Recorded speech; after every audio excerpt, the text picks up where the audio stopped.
Khan's English Book 5 Plus, page 29.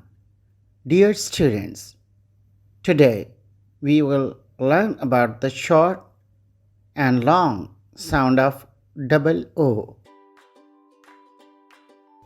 The short sound of double O is U.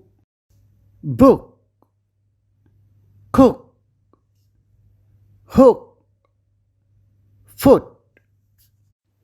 The long sound of double O is U. Moon, spoon, room, roof.